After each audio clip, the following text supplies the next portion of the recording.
kita ada rempah.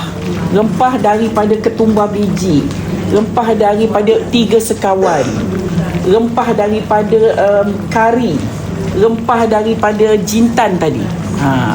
Ini siap ada bau dan siap ada rasa. Bau datang daripada 3 sekawan. Dia bau je, dia tak ada rasa. Tapi bau 3 sekawan. Yang kita rasa adalah ketumbar bila dijadikan lauk, dan juga serbuk kari dan serbuk jintan. Lagi kita ada apa? Santan.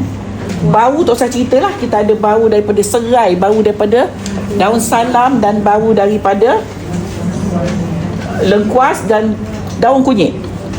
Assalamualaikum, hai semua viewers. Okey, hari ni Kak Zara nak share resepi ayam halia berempah.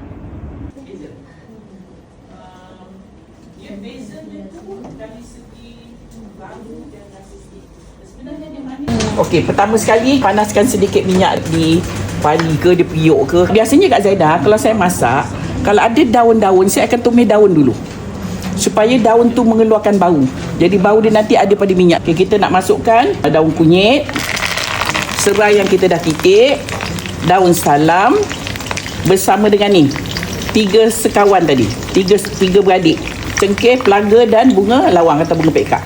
Ni lengkuas. Okay, kita tumis sekejap bagi dia naik bau. Okay, kita masukkan bawang yang kita dah iris ni bersama dengan lada.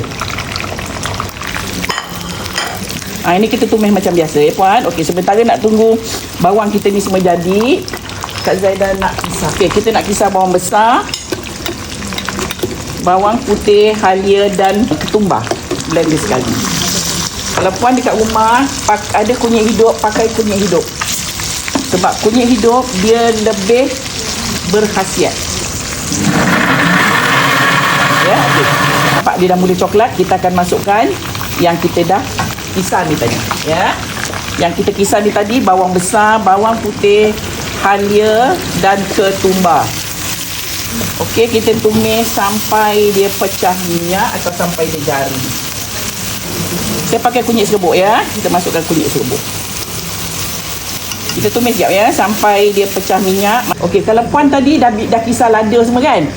Lada saya masuk kemudian. Sebab saya ada lada macam ni, pekat macam ni ya. Jadi saya masuk kemudian ya. Okey, kita tumis sikit lagi. Okey, saya nak masukkan rempah ni ya, rempah kari dan juga jintan. Okey, kita tumis lagi. Dan kita nak masukkan sedikit air supaya rempah tu kembang ataupun rempah tu masak. Okey, kita masuk air, dia jadi cair. Kita tunggu sekejap dia mendidih. Masukkan lagi sikit air.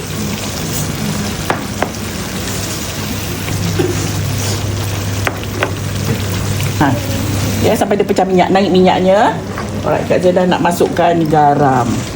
Saya masak sekarang ni 1 ekor ya puan. Okey, kita baru masukkan ayam. Kita masuk ayam yang dah dimasak, dah digoreng hingga masak. Dan jangan lupa kentang yang kita dah goreng. Okey, kita balik-balik sekejap. Kemudian jangan lupa santan kita. Ya, kita masukkan santan. Lauk ni terpulang. Puan suka pekat, buat pekat. Suka cair, buat cair. Tak ada masalah. Kita tunggu dia mendidih ya. Okey.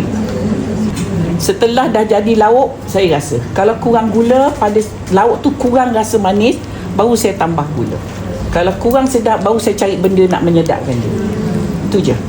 Saya tak letak semua. Kalau setengah orang dia masak, dia letak semua, macam-macam dia letak. Lepas tu bila dia rasa, dia tak dapat rasa original lauk lah. Sebab puan dah tambah macam-macam. Ya, ini yang sebenarnya dah sedap dah ni. Okey, dah pun siap lauk kita. Ayam dah masak, jadi kita tak payah risau. Ya, kita tunggu kuah dia sebati sikit dan kita tutupkan api. Alhamdulillah, dah pun siap resepi kita hari ni, iaitu ayam halia berempah buat tetamu Kak Zaida. Untuk perempuan di luar sana, selamat mencuba.